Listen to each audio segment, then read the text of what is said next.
क्या है, रख दो वहां पे।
क्या बात है, इस उम्र में भी इतना जोश।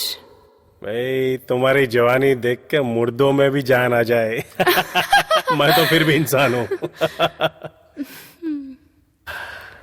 शोभा, डर लगता है हमारे रिश्ते के बारे में किसी को पता चल गया तो। किसी को पता नहीं चलेगा, जैसे चल रहा था वैसे ही चलेगा। हाँ, अगर आप चाहो तो।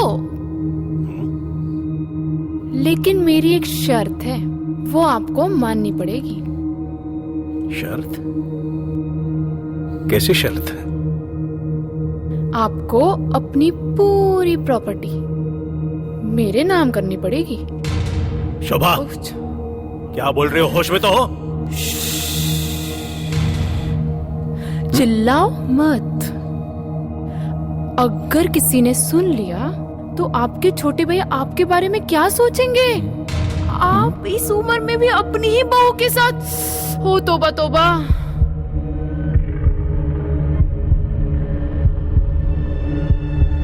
तो हमारा ये रिश्ता एक धोखा था। ये सब तुमने मुझे ब्लैकमेल करने के लिए किया। तो आपको क्या लगा तो मैं ये सब आपके साथ क्यों कर रही हूँ? धोखेबाज। धोखा नहीं, बिजनेस। आपने ही कहा था ना, भूल गए? बिजनेस में दिमाग से काम लिया जाता है, और मैंने दिमाग से ही काम लिया, तो इसमें गलत क्या है? अच्छा छोड़ो सब, आप अपनी पूरी प्रॉपर्टी मेरे नाम कर दो।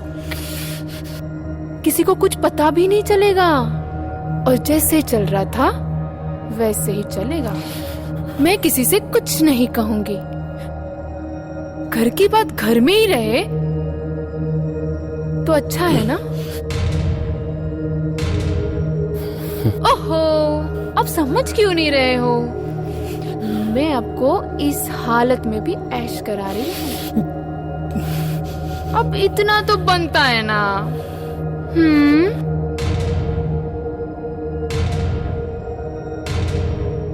That's like a good boy.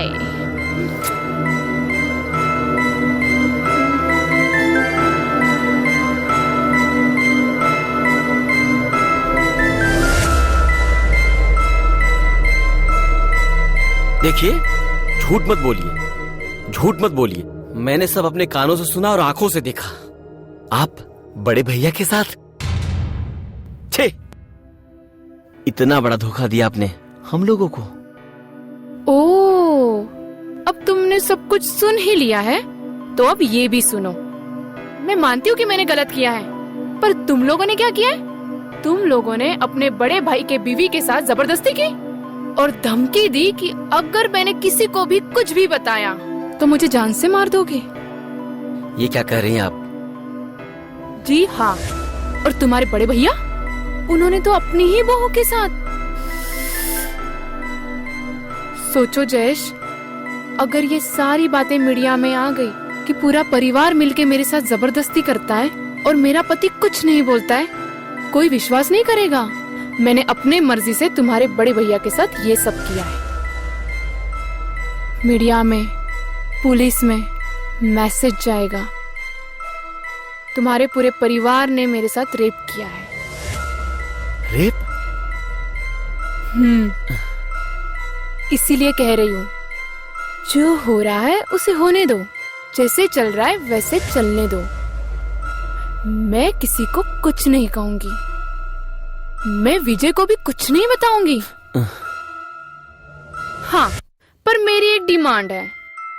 Demand? कौन सा? हाँ जी, डिमांड।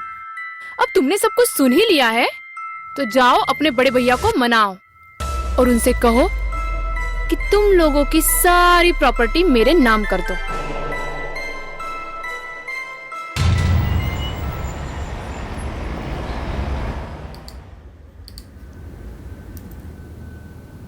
नकाबपोश चोर गार्डन से होते हुए पीछे के दरवाजे से घर में दाखिल होता है। पहला दरवाजा लॉक करता है, फिर दूसरा कमरा लॉक करता है और तीसरे कमरे में एंटर करता है। उसको कैसे पता कि वो अलमीरा तीसरे कमरे में ही था और साथ में शोभा भी? और जो वो दोनों कमरे लॉक किए, वही दोनों कमरे में मर्द मौजूद थे। लेकिन सर, अगर चोर कोई अपना है तो उसे तो पता होगा कि घर में सीसीटीवी कैमरे लगे हुए हैं। ये पुलिस को गुमराह करने की कोशिश है।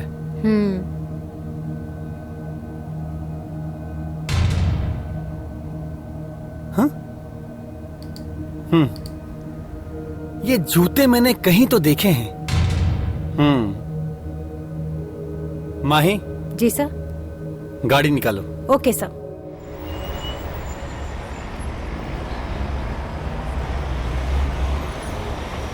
मिस्टर रतन, हमें आपके बहू का कातिल का पता चल गया है।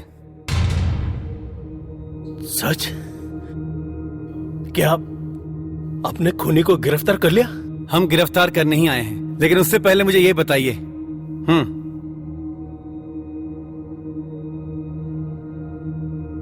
ये जूते किसके हैं?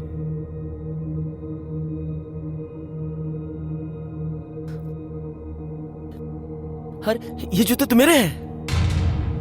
इंस्पेक्टर साहब, जूते का कातिल से क्या कनेक्शन है? प्लीज, आप जो भी कहना चाहते हैं साफ साफ कहिए। कनेक्शन है। बहुत बड़ा कनेक्शन है। जो नकाबपोश चोर आपके घर में घुसा और जिसने आपकी बहू, मेरा मतलब है कि मिसेस शोभा का कत्ल किया, उस नकाबपोश चोर ने यही जूते पहने हुए थे। और यह बात आपके घर के सीसीटीवी फुटेज में साफ साफ दिखाई दे रही है। मैंने अपने दिमाग पे जोर दिया कि ये जूते मैंने कहीं तो देखे हैं। फिर मुझे सडनली याद आया, जिस रात मर्डर हुआ उस रात मैंने ये जूते आपके छोटे भाई विजय के पैरों में देखे थे। सर, मैं फैक्ट्री में था। अचानक से रात को फोन आया जयेश का कि शोभा को किसी ने। और जिस चोर को हम लोगों ने सीसीटीवी फुटेज में देखा, उनकी कद काठी भी इनसे कुछ मिलती जुलती है। तो इससे यही साबित होता है कि आपके बहू का कातिल कोई और नहीं बल्कि आपके छोटे भाई विजय ही है। विजय? ये इंस्पेक्टर क्या कर रहा है? इंस्पेक्टर साहब, आपको जरूर कोई गलतफहमी हुई है। विजय बहुत सीधा और नेक इंसान है। वो अपनी बीवी से बहुत प्यार करता था। भला वो अपनी बीवी को क्यों मारेगा? अब ये बात तो यही बताएंगे ना कि इन्होंने अपनी बीवी का कत्ल क्यों किया। क्यों मिस्टर विजय? विजय कह दो ये झूठ है। ये इंस्पेक्टर क्या कह रहा है? देखो विजय, अब झूठ बोलने से कोई फायदा नहीं है। बेहतर इसी में होगा कि अब हमें सब कुछ सच सच बता दें, क्योंकि अब सच सामने आ चुका है। भैया, इंस्पेक्टर साहब सही कर रहे हैं, मैंने ही मारा है शोभा को। लेकिन क्यों? ऐसी कौन सी वजह हो गई थी जिसकी वजह से तुमने अपनी बीवी का खून कर दिया? क्योंकि मुझे सच का पता चल गया था और शोभा ने अपने प्लान को बहुत अच्छे तरीके से एग्जीक्यूट करना शुरू कर दिया था और दौलत और प्रॉपर्टी के लालच में इस पूरे घर को दीमक की तरह धीरे धीरे खोखला करना शुरू कर दिया था। समझ रहे हो ना मैं क्या कहना चाह रही हूँ?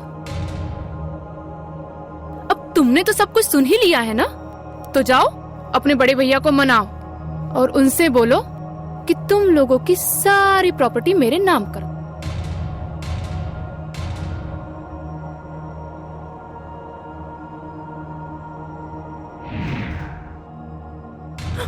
कौन है वहां? कौन है वहां? कौन है? चोर! चोर! चोर! विजय, तुम अपने घर में से चोरों की तरह क्यों घुसे? क्या अपने हुआ? घर में चोरी करने का ना मजा ही कुछ और है। लेकिन विजय, तुमने तो प्यार और विश्वास का खून किया है, नहीं? ये सब क्या बोल रहे हो विजय? मुझे कुछ समझ में नहीं आ रहा है। डायन भी ना एक घर छोड़ देती है, लेकिन तूने तो अपना ही घर लूट डाला। तुझे क्या लगता है मैं यहां पर चोरी करने आया हूं? मारने आया हूं तुझे। मुझे माफ कर दो विजय, मुझे माफ कर दो विजय। माफी वाली गलती नहीं है तेरी।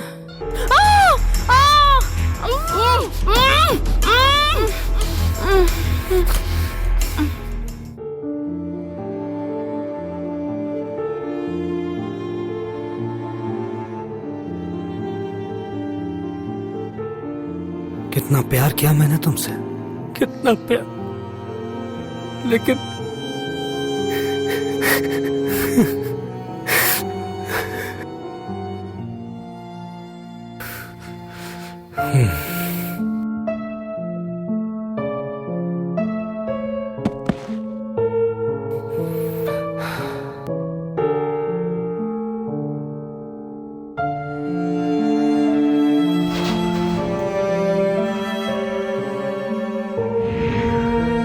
और इसलिए मैंने शोभा को मार दिया, क्योंकि शोभा ने जो जाल बिछाया था उसमें हम सब एक एक करके फंसते हुए चले गए और मैं ये होने नहीं दे सकता था। और यहां पर गलती किसी एक की नहीं है इंस्पेक्टर साहब, क्यों भैया? बोलिए। मिस्टर विजय, आपको हमारे साथ चलना होगा। चलिए सर। विजय, सब कुछ जानकर भी तुमने ऐसा क्यों किया? भैया, शरीर का अगर कोई अंग खराब हो जाए तो पूरे शरीर को खराब कर देता है। उससे बेहतर है कि उस अंग को ही काट दो। इसलिए मैंने शोभा को मार दिया और मुझे अपने किए पर कोई पछतावा नहीं है। चलिए सर। विजय, विजय,